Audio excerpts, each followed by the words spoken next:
The Bold and the Beautiful. Luna breaks out, LA. Burns, and no one is safe. A thriller unfolds. Luna Nozawa is no longer a prisoner. She is a fugitive. And what began as a court case is now a manhunt through the neon-lit streets of Los Angeles, where justice collides with vengeance. Old loyalties shatter, and every dark corner hides another secret. For weeks, Luna sat in her cell, haunted, isolated, stripped of everything. Not just her freedom, but her future. A mother without a child. A daughter abandoned. A woman buried beneath shame, rage, and the unbearable weight of consequence. But the final blow came when the court moved to permanently terminate her parental rights. For Luna, that wasn't punishment.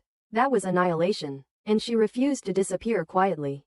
The escape wasn't luck. It was precision. Timing. Desperation fused with calculation. During a routine hospital transport for a severe panic episode, Luna made her move. A sedative syringe was switched. The restraints were loosened a fraction too far. A hallway camera was mysteriously offline. In under 3 minutes, Luna was gone. Vanished into the sprawl of LA, and the city would never be the same again. News broke fast. Baker was blindsided. The Spencer family went into lockdown. Finn was called for questioning. And Will Spencer, now a father thanks to Luna's deception, was forced back into the center of a storm he wanted to forget. Only this time, Luna was no longer the broken girl behind glass. She was free, and she was hunting for something. Or someone. Because Luna had nothing left to lose. Electra was the first to feel it. Once Luna's rival, Electra had capitalized on Luna's downfall, slipping into the Spencer orbit with media-friendly smiles and insider access. But when her penthouse was broken into and her car set ablaze in a secure garage, the message was clear. Luna remembers. She doesn't forgive. And she's not finished. The LAPD scrambled. Helicopters scanned the skyline. Roadblocks formed. Luna became a ghost in a city that once crowned her as the next face of the Forrester legacy. Now, her face was on wanted posters.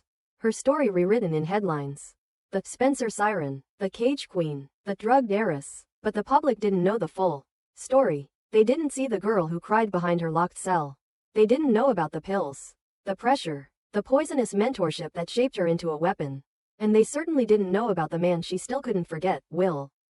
Flashbacks hit like tremors throughout Luna's sprint through the underground of LA. Dimly lit warehouses, graffiti-choked alleys, the backseat of stolen sedans. Memory blurred into mission. She saw Will's face from that summer on Catalina Island. His laugh. His clumsy charm. The night he said he didn't care who her family was. The night she almost believed she could escape the Nozawa curse. But love, for them, was never innocent. It was leverage. It was silence wrapped in perfume. It was a pregnancy test that shattered 2 legacies at once. Luna hadn't planned to hurt him. But she did. And now, he was hunting her too. Will Spencer didn't want to chase her. But he couldn't ignore her. Not with a child involved. Not with danger closing in. Luna might have run. But she still had a part of him. And if she disappeared for good, their child would grow up a myth. Haunted by a mother who wore chains and a father who turned his back. So he joined the hunt. But as Will and Detective Baker pushed deeper into LA's underbelly, something didn't add up. Luna wasn't acting alone. Her escape was too clean. Her trail too calculated. Someone was helping her. But who? The answer would rock every family tied to this saga. Because when Luna finally reached the safe house, hidden beneath an abandoned theater in East Hollywood, it wasn't a faceless ally waiting for her. It was Lee Finnegan. Yes, Lee. The same woman who once protected Finn from the chaos of Sheila Carter. The same woman who despised Poppy's choices and swore to cut all ties with the Nozawas. And yet, here she was, opening a steel door with a burner phone in one hand and a medical kit in the other. "I'm not doing this for you," Lee said coldly. "I'm doing this for the child. And you owe me everything." Luna, too exhausted to argue, collapsed. Lee stitched her up, hit her, fed her, but every comfort came with control. GPS blocker implants. Scheduled check-ins. Digital dead man switches to ensure she didn't bolt. This wasn't protection. This was surveillance with a smile. And there was more. "You're not the only one I'm watching," Lee confessed one night. "Your mother made a deal with the wrong people. The dominoes are falling. If you want to stay alive and keep that child, you'll follow my rules. No more schemes. No more solo moves. You work for me now." Luna froze. "This isn't help. This is blackmail. This is survival," Lee replied. "Which you've proven you're very good at." The deeper Luna went, the more the layers unraveled. Poppy was also moving. Rumors swirled that she'd resurfaced in New York, negotiating hush money with someone from the Forresters. Others said she was in Mexico, planning her return with evidence that could destroy Spencer Publications. One thing was clear, Luna wasn't the only Nozawa at war. Back in LA, the hunt intensified. Electra went on live TV, playing victim. Hope Logan was dragged into the mess, questioned about Luna's past emotional breakdowns. Brooke and Ridge issued statements. Liam gave a press conference. But behind closed doors, every major player asked the same question: where is she going? What does she want? Because Luna wasn't just running. She was moving toward something. Toward reclaiming her child. Toward rewriting the story. Toward exposing the one secret she had yet to reveal. Something so explosive it would collapse not just the Spencer dynasty, but the Forrester and Logan empires too. A single paternity test. A falsified one. She'd been holding it in reserve. One document, one confession, one truth that would flip the power dynamic forever. And she'd deliver it, soon. Because Luna wasn't just trying to survive anymore. She was preparing for war. And Los Angeles? It's the battlefield, the bold and the beautiful. Luna's descent deepens. Electra becomes a pawn. Bill's deal backfires. And vengeance turns violent. Los Angeles wakes to sirens. Again, the Luna Nozawa manhunt has escalated beyond all expectation. A runaway mother. A stolen life. And now, a hostage. Electra is missing. At first, the rumors are brushed off. Maybe she fled town. Maybe she's just hiding from the press after her penthouse was torched. But then the footage surfaces, grainy surveillance from a service elevator near the fashion district. Electra, struggling. Luna behind her, in disguise. A moment of shock, then force. A needle. A blackout. Confirmation hits the news cycle like a bomb. Luna Nozawa has abducted Electra. The city turns to chaos. Public opinion fractures. Some call Luna a monster. Others see her as a mother cornered by a cruel system. The talking heads on every channel argue endlessly. Is this desperation or a calculated act of revenge? But behind closed doors, Bill Spencer is done talking. He wants results. This is his family, his legacy, his grandchild, and now, one of his own employees is in Luna's clutches. Held God knows where, possibly being used as leverage. Or worse, Bill doesn't wait for police negotiations. He picks up a private line and makes the call himself. It rings only once. Luna answers with no greeting. Her voice is cold, flat. You're calling for Electra, but we both know this isn't about her. Bill doesn't play games. You've made your point. You've proved how far you'll go. Now stop this. Tell me what you want. What I want, Luna replies, is the one thing you and your name stole from me. My child. Bill breathes slow. He expected this. You'll have access. We'll arrange visitation, shared custody, supervised, whatever the courts decide. But Electra? You need to let her go. Luna laughs, a dry, bitter sound. Let her go? Like everyone let me go? Like Finn? Like Will? Like the press, when they ran headlines that made me a predator instead of a mother? She pauses. No, Mr. Spencer. Electra stays. Until I get everything. Not visitation. Not a court-monitored life. Full rights. Full custody. My baby. My name. And a clean record. You're dreaming. I'm desperate. Bill's tone darkens. If you touch her, you'll do what? Send more men to find me? You're too smart for that. You know if I'm cornered, she dies. So maybe let's skip the threats. He realizes then, this isn't a bluff. Luna isn't spiraling. She's strategizing. She's calculated, prepared, dangerous, and she's holding all the cards. Because while the world sees Electra as a celebrity victim, Luna sees her as a symbol. The woman who replaced her. The woman who capitalized on her fall. The woman who whispered lies to tabloids and positioned herself beside Will the moment Luna went down. In Luna's eyes, Electra is the ultimate betrayal, and she intends to make her understand exactly what betrayal feels like. Somewhere deep in a repurposed studio lot, Electra wakes, gagged, handcuffed to a metal chair, stripped of her designer life. Luna stands over her, calm but unblinking. The room is quiet but cold, lined with scattered photos and scribbled notes. Not chaotic but methodical. Why are you doing this? Electra gasps when Luna finally pulls the gag. Because they'll listen to you, Luna says. They never listened to me. I'm not your enemy, you were the first to go on camera. You called me unstable. You called me dangerous. You told them I was lying about the pills, the pressure, the isolation. You sold my pain for press. I was scared. You were opportunistic. Luna paces, eyes flicking between Electra and the cracked laptop beside her. She's recording everything. The confession. The demands. The narrative, reframed on her terms. Luna isn't just escaping anymore. She's broadcasting. She's rewriting the script. And Electra? She's the reluctant co-star. Back in the city, the task force is splitting at the seams. Lee is feeding disinformation to Baker. Will is spiraling with guilt. Bill is coordinating private recovery teams. And the media is devouring every leak, especially the latest footage of Electra, terrified, tearfully reading Luna's message aloud on camera. This isn't kidnapping. This is survival. I am not a villain. I am a mother. And I will do anything, to get my child back. It goes viral within the hour.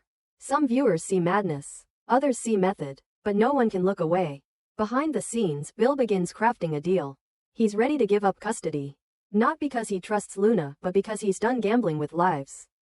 Electra is still alive, for now. But if this goes on any longer, someone will snap. And that someone could be Luna. Or worse, Electra herself. A location is agreed upon. The transfer is set. A decoy child. A decoy van. An entire block shut down under false pretenses. But when Luna arrives, masked, armed, calculating, she knows. She doesn't flinch when she sees the decoy. She doesn't hesitate when she realizes the trap. She simply throws down a flashbang, vanishes into smoke, and leaves a final message written in spray paint on the side of a warehouse wall. You don't get to decide WHO deserves a child. The next morning, Electra is found, barely conscious, physically unharmed but emotionally gutted. She says nothing to press, nothing to police, only one thing to Will when he asks what happened. She didn't want to kill me, Electra says. She wanted me to feel her pain. And she did. But the question now hangs in the air, what next? Because Luna is still out there. And now, she's not just a fugitive. She's a symbol, a storm, a ticking bomb. And every family tied to the Forresters, Spencers and Logans knows. The bold and the beautiful. Will Spencer's crossroads. A father, a trauma, and the choice that could save or destroy everything. Will Spencer was never meant to grow up this fast. But in the chaos Luna Nozawa left behind, after the lies, the scandal, the abduction, and the escape, he now faces the kind of decision that defines a man. A decision no court can truly make for him. A decision no parent, not even Bill or Katie, can shield him from anymore. At just barely out of his teens, Will Spencer is asked to decide who raises his child. And more than that, he must choose between safety and confrontation, between generational protection and personal responsibility. His options are brutal in their clarity. Either he signs over custody to his parents, Katie and Bill, who will raise the child away from Luna's legacy, far from the danger, scandal, and volatility that she represents. Or he does the unthinkable. He walks back into Luna's orbit, sits across from her in a high-security facility, and negotiates peace, not as a victim, not as a son, not even as a romantic ex, but as a father. It is, without exaggeration, the hardest choice of his life. The pressure is crushing. Bill Spencer is ready. His legal team has drawn up custody papers. Katie, though more emotionally torn, also leans toward legal protection, removing Luna's influence entirely, ensuring their grandchild grows up in stability. Their parents, they're acting on instinct. But Will isn't a boy anymore, and for the first time, he pushes back. He doesn't speak loudly. He doesn't shout. He simply says, "Let me think." And he does. Alone. He disappears from public view.